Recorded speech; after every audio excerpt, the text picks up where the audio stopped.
नमस्कार मित्रांनो, साधी माणसं या मालिकेच्या आजच्या भागामध्ये आपण बघणार आहोत. इथे आता देविका म्हणू लागते, पंकज, याचा अर्थ ही सगळी फुकट गिळणारी माणसं आता आपल्या जीवावरती जगणार. तेव्हा तर आता निरूपा तर देविकाकडेच बघू लागते. त्यावर देविका म्हणू लागते, आई सॉरी या, पण मी तुम्हाला नाही बोलले हो, मी या लोकांना बोलते ना. कारण आता यांच्याकडे तर काही पैसा येणार नाही, त्यामुळे हे फुकटचेच घेणार ना पंकज आणि माझ्या जीवावर. तेव्हा निरूपा म्हणू लागते, अगदी बरोबर बोलते देविका. अगं यांच्याच्याने काही काम होणार आहे का? पनोती नाही तर. आणि रव्या, अरे कितीदा सांगितलं मी तुला, या पनोतीची संगत चांगली नाही म्हणून. पण तुला तोच आवडतो ना, त्याच्याबरोबरच राहायला आवडतं. मग आता घे, त्याच्याबरोबर राहून राहून तुलाही पनोती लागली. बघ तुझी नोकरी गेली, त्यामुळे अजूनही वेळ गेली नाही आहे रव्या. अजूनही सांगते, तुझ्या भावाबरोबर म्हणजे पंकज बरोबर राहत जा. अरे तो किती शिकलेला आहे, जॉबला आहे तो. त्याच्याबरोबर जर तू संगत ठेवली ना, तर तूही असाच तुझा जॉब पुढे नेशील. त्यामुळे इथून पुढे लक्षात ठेव. रवी मात्र एकही शब्द न बोलता गप्प बसलेला असतो. त्यावर निरूपा म्हणू लागते, या असल्या पनोती लोकांचं ना काय बी होणार नाही, ते कधी बी सुधारणार नाही, ते फुकटच गिळत राहणार आहे. चला आपण आतमध्ये जाऊया. असे म्हणून आता निरूपा, देविका आणि पंकज तिघेही आतमध्ये निघून जातात. त्याच वेळेस आता दरवाजात सुधाकर भाऊ आलेले असतात. आता ते बाहेर आत येतात. तेव्हा आता सत्यजितचा चेहरा पडलेला बघता सुधाकर भाऊ सत्यजितकडे बघू लागतात. आता रवीही खूपच नाराज असतो. सुधाकर भाऊंना समजत नाही नेमकं काय झालंय, काय चालू होतं इकडे. तेव्हा ते आता सत्यजितला विचारू लागतात, सत्यजित काही झालंय का, मला सांगशील का काय झालंय. त्यावर आता मीराही गप्प असते. तेव्हा लगेच सत्य आता रव्याकडे डोळे खुणवत म्हणू लागतो, बापाला काय बी कळता कामा नये. तेव्हा आता सुधाकर भाऊ म्हणू लागतात, सत्यजित अरे सांगणार आहेस का नाही आपल्या बापाला काय झालंय. तेव्हा सत्या म्हणू लागतो, नाही बाप, कुठे काय, काहीच झालं नाही. असे म्हणून आता सत्यजित आपल्या रूममध्ये निघून जातो. त्यावर आता लगेच त्याच्या पाठोपाठ मीराही रूममध्ये निघून जाते. तेव्हा सुधाकर भाऊ रवीला विचारू लागतात, रव्या काय झाले मला सांगशील का. नक्कीच काहीतरी बिघडलंय असं वाटतंय बरं का, लवकरात लवकर सांग. त्यावर रवी लागतो, नाही बाबा काहीच झालं नाही, मी आलोच फ्रेश होऊन. असे म्हणून रवी आपल्या रूममध्ये निघून जातो. तेव्हा सुधाकर भाऊ लागतात, अरे कोणीही काहीच बोलत नाही आहे, नेमकं सांगाल का काय झालं आहे. सुधाकर भाऊंनाही टेन्शन आलेलं असतं. तर इकडे आता रूममध्ये येताच देविका आणि पंकज जोरजोरात हसत असतात. तेव्हा देविका म्हणू लागते, बेबी अरे त्या मीराचा चेहरा किती बघण्यासारखा झाला होता ना, काय चेहरा उतरला होता तिचा, मला खरंच खूप आनंद झाला. तो सत्य गाड्या पुसण्याचं काम करतोय, छी असलं कोणी काम करतं का. असे म्हणत आता देविका हसत असते. त्याच वेळेस आता तिला त्या मॅनेजरचा फोन येतो. आता अननोन नंबरवरनं फोन आल्यामुळे देविका पटकन फोन उचलते, कारण ती खूपच आनंदात असते ना. आज सत्य आणि मीराला खूप काही बोल लावल्यामुळे तिला खूपच आनंद झालेला असतो. तेवढ्यात आता त्या आनंदाच्या भरात आता देविका फोन उचलते आणि म्हणू लागते, हॅलो हा कोण बोलतंय. त्यावर लगेच तो मॅनेजर म्हणू लागतो, देविका राणी, अगं एवढ्या लवकर माझा आवाज विसरलीस का तू. तेव्हा देविका म्हणू लागते, कोण बोलते मला सांगाल का प्लीज. त्यावर मॅनेजर म्हणू लागतो, अगं देविका, मी जरी आजारी होतो ना तरी माझा आवाज काही बदलला नाही बरं का, माझा आवाज तसून तसाच आहे, तुला ओळखीच नाही येत का. तेव्हा लगेच देविका म्हणू लागते, तू. आता मात्र इथे पंकजला धक्काच बसतो, कोण आहे देविका. तेव्हा पंकज म्हणू लागतो, हो का, म्हणजे तुझी मैत्रीण आहे का, असे आता देविका सांगू लागते. त्यावर लगेच मॅनेजर म्हणू लागतो, देविका अगं तुला काय वाटलं, एवढ्या दिवस झाले मी तुला विसरलो, असं होणार नाही या. तेव्हा देविका म्हणू लागते, कशासाठी फोन केला आहे, काय हवं आहे. त्यावर पंकज आता देविकाकडेच बघत असतो. आता देविका मुद्दामून जणू मैत्रिणीशी बोलते असं बोलू लागते, अगं किती दिवसातनं फोन केला आहे, काय करतेस तू, कुठे आहेस. तेव्हा लगेच मॅनेजर म्हणू लागतो, हे बघ मला काय हवं आहे, कशासाठी हवं आहे हे मी तुला आत्ता नाही सांगू शकत, पण हो मला एक मात्र हवं आहे बरं का, मला 50,000 रुपये हवे, ते पण दर महिन्याला तुझ्याकडनं. तेव्हा इकडे देविकाला धक्काच बसतो, अरे बापरे 50,000 रुपये आणि ते पण दर महिन्याला.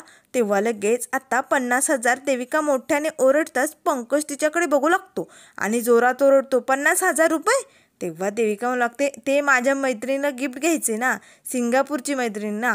अगं कधी लग्नच केलंस तू आणि तिकडेच लग्न केलं, मला काही सांगितलं नाही. तेव्हा मॅनेजर म्हणू लागतो, हे बघ ते मला काहीही माहिती नाही, मला फक्त माझे 50,000 रुपये दर महिन्याला नाही मिळाले ना देविका, मी तुझ्या घरी येईल आणि घरी येऊन काय राडा करेल हे तुला चांगलंच माहिती. त्यामुळे लवकरात लवकर पैशाचा बंदोबस्त कर आणि हे बघ मस्त मोठ्या श्रीमंत घरात लग्न करून गेली ना, त्यामुळे तुझ्यासाठी काही पैसे असे गोळा होतील. त्यामुळे लवकरात लवकर मला 50,000 मिळायला हवे, नाहीतर मग मी घरी येऊन काय करेल तुला माहिती. असे म्हणून आता मॅनेजर फोन बंद करतो. त्याच वेळेस आता पाठीमागनं पंकज येऊन देविकाला म्हणू लागतो, काय झालंय देवी डार्लिंग, अगं तू एवढी का घाबरली, कुणाचा फोन होता. तेव्हा आता देविका हसू लागते आणि म्हणू लागते, पंकज अरे खूप जुन्या मैत्रिणीचा फोन होता. लहानपणी नेहमी म्हणायची मी ना सिंगापूरचाच नवरा बघणार आहे आणि तिकडेच लग्न करणार आहे. पण आता ना तिने UKला नवरा बघितलाय आणि तिकडे लग्न केलंय ना, म्हणून मला धक्काच बसला. तिचं लग्न करण्याचं स्वप्न सिंगापूरचं होतं ना, म्हणून मी ओरडत होते. आणि तिने इतकी महागडी गिफ्ट घेतलीत ना, 50-50 हजारवाली, म्हणून जरा आश्चर्याने बोलत होते, दुसरं काही नाही. तू फ्रेश होऊ नये. आता पंकज लगेच फ्रेश होण्यासाठी जातो. त्याच वेळेस मात्र देविका आता आपल्या डोक्याला हात लावते आणि म्हणू लागते, अरे बापरे, 50,000 रुपये कुठून देऊ मी या मॅनेजरला 50,000 रुपये, आणि जर नाही दिले तर. आता देविकाला खूपच टेन्शन आलेलं असतं. तर इकडे सत्या तर रूममध्ये येताच म्हणू लागतो, मी जर लहानपणी शिकलो असतो तर मी बी एखाद्या बँकेत मॅनेजर असतो, साहेब असतो. जरी तो पंकज एवढं शिकलाय असेल एखाद्या ऑफिसमध्ये तो मॅनेजर साहेब, पण म्हणून दुसऱ्याला एवढं बोलायचं. निरूपा नको नको ते बोलते. मी जर शिकलो असतो तर मी बी डॉक्टर झालो असतो, शिक्षक झालो असतो, काय बी झालो असतो, पण मी शिकलो नाही ना, म्हणून असा कमीपणा भेटतोय मला. तेवढ्यात लगेच पाठीमागनं मीरा रूममध्ये येते. तेव्हा मीरा आता सत्याचं हे समद बोलणं ऐकते. त्यावर आता ती सत्याला म्हणू लागते, तुम्ही जरा जास्तच मनाला लावून घेतलेलं दिसतंय बोलणं. तेव्हा सत्या म्हणू लागतो, धूमकेतू तुला बी माझी लाजच वाटत असेल ना गं, तुझा नवरा असा कमी शिकलेला गाड्या पुसण्याचं काम करतो, तुला बी लाजच वाटत असेल ना माझी. तेव्हा मीरा म्हणू लागते, अहो कुठलाही माणूस हा शिकला म्हणून श्रेष्ठ असतो किंवा कमी शिकला म्हणून त्याला काहीच जमत नाही असं नसतं हो. आणि हे बघा, तुम्ही दरवेळेस आपल्या घराची जबाबदारी अगदी योग्य पद्धतीने उचलली. आता गुढीपाडव्याच्याच वेळेस सुजित कुमार आला होता, तेव्हाही तुमच्यामुळेच आपलं घर वाचलं आणि गुढी उभारली गेली. आणि मग हे कमी शिकलेले आहेत तरी तुम्ही करू शकला ना. मग तुम्ही आपल्या घराची जबाबदारी योग्य पद्धतीने उचलता ना, मग यात शिकलं नाही शिकलं यात कुठे फरक येतोय.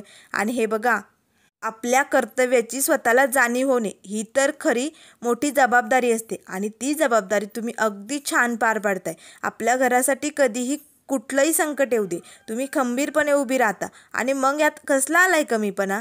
माझं जाऊ द्या हो, पण तुमच्या मनाला विचारा ना, तुम्हाला जर तुमच्या स्वतःची लाज वाटली ना कधी, तर तुम्ही तुमच्या बाबांकडे जा आणि त्यांच्या डोळ्यात बघा, तुमच्यासाठी त्यांच्या डोळ्यात किती अभिमान आहे. आणि तो अभिमान तुम्हाला जेव्हा दिसेल ना, तेव्हा तुम्हाला तुमच्या स्वतःची कधीच लाज वाटणार नाही. आता मात्र धूमकेतूचं म्हणणं सत्याला पटलेलं असतं. तेव्हा सत्य हसू लागतं आणि मला लागतं, अगदी बरोबर धूमकेतू, आजपर्यंत मला खूप काही सहन करावं लागलं. मी लोकांचं बोलणं मनावर घेतलं, पण इथून पुढे नाही. मला कोणी बी काय बी बोलू दे, मी कुणाचा एक शब्द बी मनाला लावून घेणार नाही. कारण जोपर्यंत माझा बाप माझ्या पाठीशी खंबीरपणे उभा आहे ना, जोपर्यंत त्याचा अभिमान माझ्यासोबत आहे, तोपर्यंत मी डगमगणार नाही. मी असंच लढत राहणार धूमकेतू, असे म्हणून सत्य हसू लागतो. आता मात्र सत्याला असं हसताना बघून मीराही खूपच खुश होते आणि मीराही हसत असते. दोघेही एकमेकांकडे बघून हसू लागतात. तर इकडे आता रवीला मात्र खूपच टेन्शन आलेलं असतं. रवी आपल्या रूममध्ये सारखे गरके घालत असतो. त्याला आठवतं की विक्रांतने मुद्दामून त्या डिशमध्ये झुरळ घातलेलं असतं आणि रवीला कामावरनं काढून टाकायला सांगितलेलं असतं. आता रवी खूपच भडकतो आणि म्हणू लागतो, याला काय वाटलं, हा मला जॉबवरनं काढून टाकेल आणि माझं आयुष्य तहसमयस होईल का. असं काही बी होणार नाही. बघ तुझ्या नाकावर टिचून आता मी दुसरा जॉब शोधतो की नाही, असे रवी म्हणत असतानाच आता रिया मात्र त्याला फोन करत असते. आता रवी आपला मोबाईल हातात घेतो आणि बघतो तर रियाचा फोन येत असतो. रवी खूपच भडकलेला असतो, कारण आज रियाच्या डॅडामुळे त्याचा जॉब गेलेला असतो. तेव्हा लगेच रवी आता पटकन रियाचा फोन कट करतो. तर इकडे रियाला टेन्शन येतं, काय झालं असेल, रवी माझा फोन का उचलत नाहीये, त्याला माझ्याशी बोलायचं नाहीये का. ती आता पुन्हा पुन्हा फोन करू लागते. रवीला मात्र खूपच राग येतो, तो पुन्हा पुन्हा फोन कट करत असतो. तर इकडे रियाचे आई बाबा मात्र हे सगळं बघून खूपच खुश झालेले असतात. तेव्हा लगेच रियाचे बाबा रियाच्या मम्माला म्हणू लागतात, अगं निशाणा अगदी बरोबर लागलाय वाटतं, तो रव्या काय फोन उचलत नाही आहे आपल्या रियाचा. आता बघ आपलं काम अगदी बरोबर चोख पद्धतीने होणार. तर इकडे रिया म्हणू लागते, काय झालंय, रवी माझा फोन का उचलत नाही आहे. ती पुन्हा फोन लावू लागते. रवी मात्र आता आपला फोन स्विच ऑफ करून टाकतो आणि म्हणू लागतो, हिला समजत नाही आहे का, हिच्याशी मला एक शब्दही बोलायचा नाही म्हणजे नाही, असे म्हणून जोरदार दिशी तिथे कॉटवरती आपला मोबाईल फेकून देतो. तर इकडे रिया म्हणते काय झालंय, रवी माझा फोन का उचलत नाहीये, तो काही प्रॉब्लेममध्ये तर नसेल ना, काय झालं असेल असं तिला टेन्शन आलेलं असतं. तेवढ्यात पाठीमागनं तिचे आईबाबा जोरजोरात हसू लागतात. त्यावर लगेच आता रियाला मात्र राग येतो. तेव्हा ती आपल्या आईबाबांजवळ जाते आणि म्हणू लागते, गाईज हसायला काय झालंय तुम्हाला, काय होतंय तुम्हाला हसायला. तेव्हा लगेच तिचे बाबा म्हणू लागतात, अगं रिया तुला माहिती आहे, अगं हसण्याने ना आयुष्य वाढतं, त्यामुळे हसायला पाहिजे, तू पण हस हस हस. रियाला मात्र खूप राग येतो. ती रागाच्या भरातच आतमध्ये निघून जाते. त्यानंतर आता दुसऱ्या दिवशी सकाळी सकाळी आता सुधाकर भाऊ हॉलमध्ये बसलेले असतात. आता त्यांच्या गोळ्यांची वेळ झालेली असते. तेव्हा सुधाकर भाऊ लगेच आता आपल्या गोळ्यांचे जे पॉकेट असतात ते बाहेर काढतात आणि बघतात तर आज त्यांच्या गोळ्या संपलेल्या असतात. तेव्हा सुधाकर भाऊ म्हणतात, अरे बापरे, गोळ्या तर संपल्या, पण आता कशा आणायच्या गोळ्या, माझ्याकडे तर पैसे पण नाही आहे आणि घरात पण एवढी तणतण चालू आहे, काय करावं काही सुचत नाही आहे. तेवढ्यात आता सत्यजित बाहेरनं घरात आलेला असतो. त्यावर सुधाकर भाऊ लागतात, अरे सत्यजित आलास तू, अरे अजून सगळे घरात झोपलेलेच आहे आणि तू तुझी कामं आवरून पण आला. तेव्हा सत्या लागतो, बाप अरे कसं आहे तुला माहिती, सकाळी सकाळी गाड्या धुवायचं काम असतं ना, कसं आहे ज्याला त्याला ज्याच्या त्याच्या कामावरती जायचं असतं ना, मग एकदा त्यांच्या गाड्या नीट व्यवस्थित करून दिल्या म्हणजे ते जायला मोकळे, त्यामुळे मी पटकन माझं काम उरकून आलोय. मग लगेच सत्यजित आता आतमध्ये जाणार. ते सुधाकर भाऊ पटकन आता ते मोकळे जे पॉकेट असतात गोळ्यांचे ते आपल्या हातामागे लपवतात. तेव्हा आता सत्यजितला लक्षात येतं की बाप काहीतरी लपवतोय. त्यावर सत्या विचारू लागतो, बाप काय तुझ्या हातात आणि असं पाठीमागे का लपवतोय. त्यावर सुधाकर भाऊ म्हणू लागतात, नाही रे सत्यजित, असं काही नाही आहे, लपवण्यासारखं कुठे काय माझ्याकडे, जा जा तू चहा पिऊन घे बरं, जा पटकन. तेव्हा सत्या मला लागतो, नाही नाही बाप, मला असं वाटतंय तू काहीतरी लपवतोय माझ्यापासनं, दाखव बाप मागे काय हातात. त्यावर सुधाकर भाऊ लागतं, सत्यजित अरे तू पण ना उगाच एखादा हट्ट धरून बसला ना तर तो सोडतच नाही, हे बघ काय बी नाही आहे असं लपवण्यासारखं, जा तू नाश्ता वगैरे चहाचं बघ. तेव्हा सत्या मला लागतो, बाप मला दाखवा, तू काहीतरी लपवतोय, तुझ्या डोळ्यात दिसतंय ते. तेव्हा लगेच आता सुधाकर भाऊ मात्र सत्यजितला लगेच ती मोकळी पॉकेटं दाखवतात. सत्य मात्र आपल्या बापाकडेच बघत असतो. तेवढ्यात आता मीरा ही हॉलमध्ये आलेली असते. मीरा ही आता सत्यजितकडे आणि सुधाकर भाऊंकडे बघत असते. त्याच वेळेस इकडे रूममध्ये आता पंकज तयार होत असतो. तेव्हा देविका म्हणू लागते, अरे पंकज आवर ना प्लीज, पटकन उशीर होतोय, आपल्याला निघायचं ना. तेव्हा पंकज मनाशीच म्हणू लागतो, काय रोज आवरा आणि चला बाहेर, जणू काय मी खरंच जॉब करतोय. पण या देविकाला काय माहिती, मला इकडे तिकडे बाहेर जाऊन भटकावं लागतंय, या गार्डनमध्ये त्या गार्डनमध्ये. आता तर एक तर खूप ऊन वाढलंय, दिवसभर तिकडे उन्हात फिरावं लागतंय. इकडे घरात मस्त एसीत आराम केला असता पण तोही करता येत नाही. तेवढ्यात देविका म्हणू लागते, पंकज अरे आवर ना पटकन, उशीर होतोय ना. त्याच वेळेस आता मॅनेजरचा फोन येऊ लागतो. आता मात्र मॅनेजरचा फोन आलेला बघताच देविकाला धक्काच बसतो. ती पटकन आता फोन कट करते. त्यावर पंकज म्हणू लागतो, अगं देवी डार्लिंग, फोन का कट केला, कुणाचा फोन होता. तेव्हा देविका म्हणू लागते, अरे मला जायचं आहे ना त्या कस्टमरकडे, त्यांचाच कॉल होता आणि आता कशाला घ्यायचं आहे, मी निघलेच ना. तेवढ्यात आता लगेच तो मॅनेजर देविकाला मेसेज करतो आणि म्हणू लागतो, पैशाचं काय झालं, व्यवस्था झाली ना, मला पैसे हवेत म्हणजे हवेत. तेव्हा आता लगेच देविका त्याला मेसेज करते, अरे मी अरेंज करते ना, सगळं काही होईल, थांब थोडा, असं ती मेसेज करून पाठवते. तेव्हा लगेच आता पंकज लागतो, बेबी चल तयार झालो मी. आता मात्र इकडे पंकजला मस्का लावण्यासाठी देविकाने आता नाटक सुरू केलेलं असतं. ती आता पटकन पंकजजवळ येते आणि पंकजचा हात हातात घेते आणि मला लागते, पंकज आय लव्ह यू. तेव्हा लगेच आता पंकज मला लागतो, बेबी अगं काय झाले तुला अचानक. तेव्हा लगेच आता ती पटकन पंकजला मिठी मारते आणि मला लागते, आय लव्ह यू. तेव्हा पंकज मला लागतं, I love you too baby, पण काय झालं अचानक सांगशील का. तेव्हा लगेच आता देविका म्हणू लागते, पंकज तुझं माझ्यावरती खरंच प्रेम आहे ना. तेव्हा पंकज म्हणू लागतो, हो. त्यावर देविका म्हणू लागते, मग माझ्यासाठी काहीही करू शकतो तू. तेव्हा पंकज म्हणू लागतो, देविका तू फक्त सांग, तुझ्यासाठी चंद्र तारे मी सगळं काही घेऊन येईल, तू फक्त बोल. तेव्हा लगेच आता इथे देविका म्हणू लागते, मला चंद्रतारे नकोय, मला फक्त 50,000 रुपये हवे बेबी, दे ना पटकन.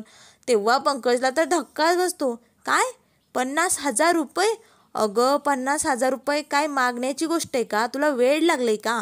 तेव्हा देविका म्हणू लागते, असं काय करतोय बेबी, अरे तू एवढ्या मोठ्या जॉबला आहे, तुला एवढा पगार आहे, मग तू तुझ्या बायकोसाठी 50,000 रुपये नाही देऊ शकत का. तेव्हा पंकज लागतो, अरे बापरे, 50,000 रुपये मी कुठून देऊ हिला? इथे माझ्याकडे विष खाण्यासाठी पैसे नाही आहे, माझ्या पार बोंबा निघाल्यात आणि हिला 50,000 रुपये हवेत असे तो मनाशीच म्हणू लागतो. त्यावर देविका म्हणू लागते, अरे इतर बायकांचे नवरे बघ ना, त्यांच्या बायकांसाठी काहीही करू शकतात. अरे बाकीचं लांबचं सोड, हा सत्या त्या फुलवाली मीरासाठी काय बी करायला तयार असतो. अरे 100 रुपये जरी कमवले ना तरी तो त्या मीराच्या हातात आणून देतो. आणि तू आजपर्यंत एकदाही मला सॅलरी दिली नाही तुझी. एवढा पगार आहे तुला, पण 50,000 रुपये नाही देऊ शकत का बेबी तू? तेव्हा पंकज मनाशीच लागतो, तुझ्या बेबीच्या इकडे पार बोंबा निघाल्यात आणि 50,000 रुपये कुठून आणेन तो? त्यावर देविका म्हणू लागते, हे बघ पंकज, मला 50,000 रुपये हवेत म्हणजे हवेत. तेव्हा लगेच आता पंकज लागतो, अगं देविका, तुला माहिती आहे ना माझा पगार झाला नाही गं, आणि मी कुठनं आणू एवढे पैसे? तेव्हा देविका म्हणू लागते, मला ते काही माहिती नाही. त्यावर पंकज म्हणू लागतो, हे बघ, माझा जेव्हा पगार होईल ना तेव्हा मी नक्की माझी सॅलरी तुझ्या हातात आणून देईल. तेव्हा देविका म्हणू लागते, हे बघ पंकज, मी आता तुला नीट शिस्तीत सांगते, मला संध्याकाळपर्यंत पंकज 50,000 रुपये हवेत म्हणजे हवेत. आणि जर तू नाही दिले तर मी समजेल की तुझं माझ्यावरती अजिबात प्रेम नाही आहे. तुझ्याकडे फक्त संध्याकाळपर्यंत वेळ आहे, तोपर्यंत तू कुठूनही पैसे आण, मला काहीच माहिती नाही असे म्हणून रागातच देविका आता घराच्या बाहेर पडलेली असते. इथे पंकज मात्र डोक्यालाच हात लावतो आणि लागतो, अरे बापरे, 50,000 रुपये कुठून आणू मी एवढे पैसे, काय करू? याचं त्याला टेन्शन आलेलं असतं.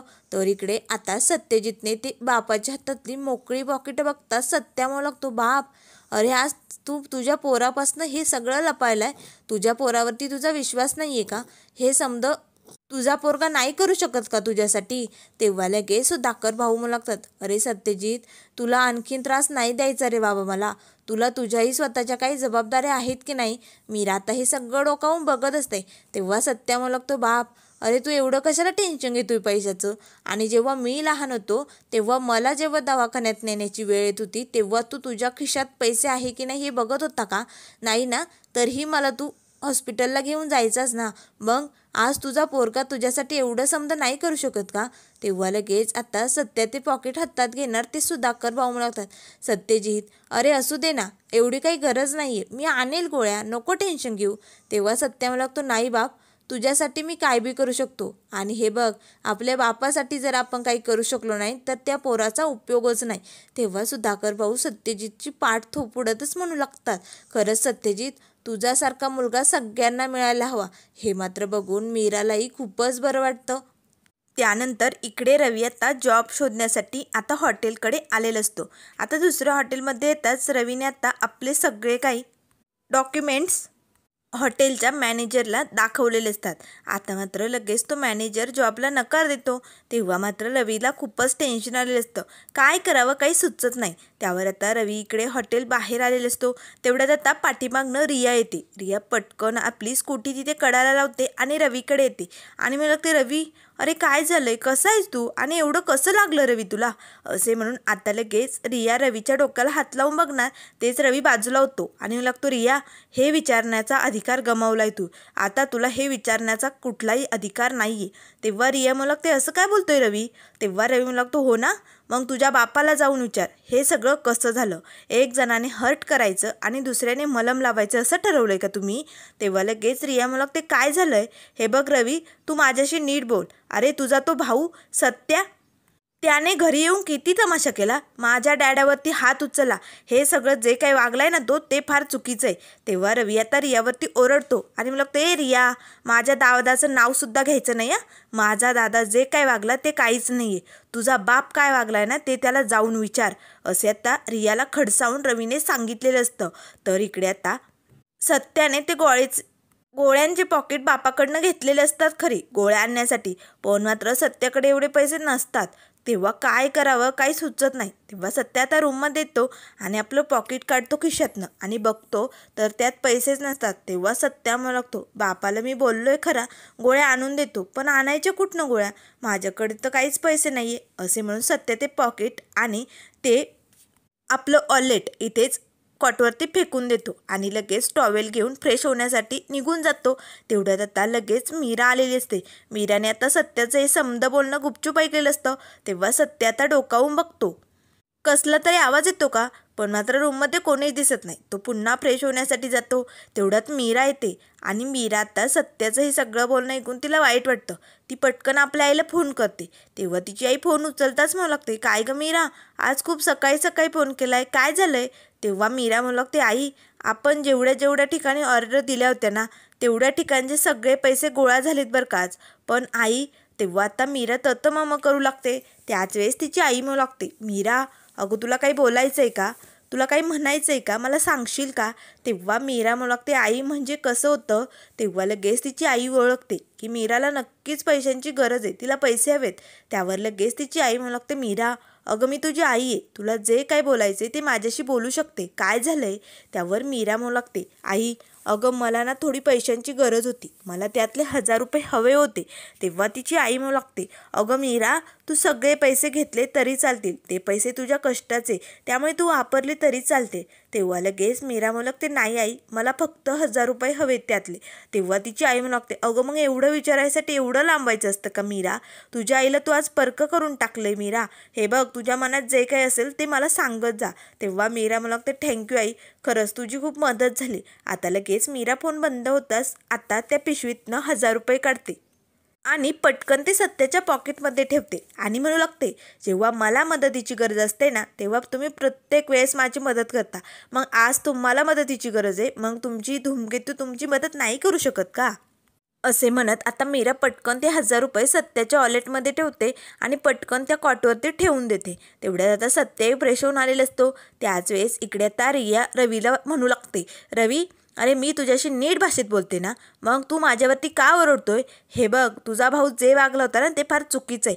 तेव्हा रवी लागते, रिया सांगितलं ना माझ्या भावाचं नाव घ्यायचं नाही म्हणजे नाही. तुम्हाला काय वाटलं तुम्ही खूप श्रीमंत आहात आणि आम्ही लाचार आहोत का?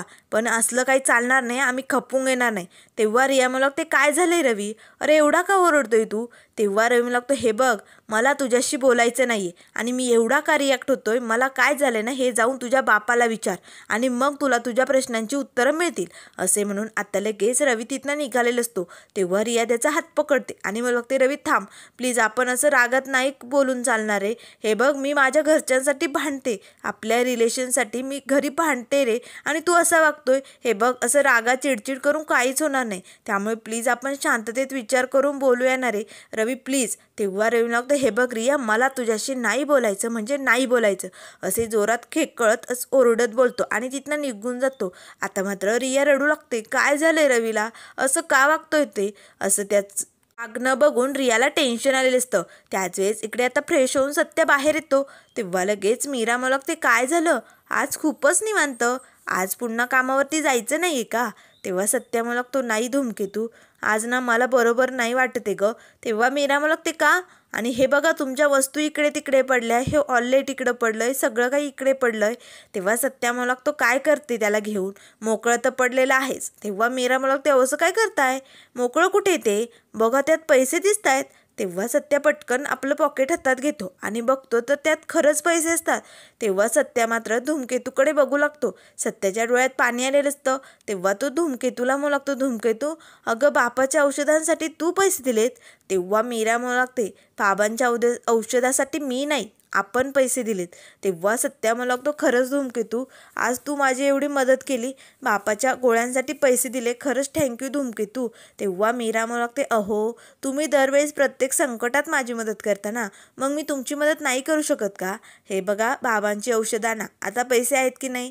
तेव्हा सत्याला खूप आनंद होतो. तेव्हा लगेच तो आता पटकन धूमकेतूला मिठी मारणार तेच मीरा म्हणू लागते, आता उशीर नाही होते का, तुम्हाला जायचं नाही आहे का? सत्या मात्र हसू लागतो. मीरा लगेच आपल्या पदराने सत्याचे डोळे पुसू लागते आणि मला लागते, हे बघा रडायचं नाही, जेव्हा कधी तुम्हाला गरज लागेल तेव्हा मी तुमच्या पाठीशी नक्की उभी राहणार, त्यामुळे असं घाबरून जायची काय बी गरज नाही. तर मित्रांनो पुढील भागामध्ये आपल्याला बघायला मिळेल, इथे सत्या आता टेबलवरती जेवणासाठी बसलेला असतो. धूमकेतू आता सत्याला वाढत असते. त्यावर लगेच आता निरूपा मीराचा हात पकडते आणि मला लागते, एवढीच कमवण्याची लायकी यायची, त्यामुळे ना थोडंच वाढायचं आणि थोडंच जेवायला द्यायचं. माझा पंकज किती जास्त कमावतोय त्यामुळे ना त्यालाच जास्त वाढायचं. तेव्हा लगेच आता सत्याला मात्र राग येतो. तेव्हा सत्या लागते, निरुपा नकोय मला तुझं जेवण, तुझा हा पुसका कमवतो ना, तो घर चालवतो ना, मग याला सगळं भरव असे म्हणून सत्या लगेच आता एक मोठी चपाती हातात घेतो आणि आता तिचा गोळा करून त्या पंकजच्या थोबाडात कोंबतो आणि लागते, फुसक्या तू जास्त कमवतो ना, मग खा, हवं तेवढं खा असे म्हणून सत्या तर रपारप त्या चपात्या जेवण वगैरे आता इथे पंकजच्या तोंडात कोंबत असतो. निरुपा मात्र आता सत्याला थांबवण्याचा प्रयत्न करत असते. इकडे पंकजची मात्र कोंडी झालेली असते. आता सत्यावरून जोरजोरात आता त्याच्या तोंडात कोंबण्याचं काम करत असतो. पंकजची मात्र आता सत्या कशी जिरवणार हे आपल्याला लवकरच बघायला मिळेल. त्यामुळे मित्रांनो, अशाच मालिकेंच्या अपडेट पाहण्यासाठी चॅनलला लाईक करा, सबस्क्राईब करा. व्हिडिओ पाहिल्याबद्दल धन्यवाद.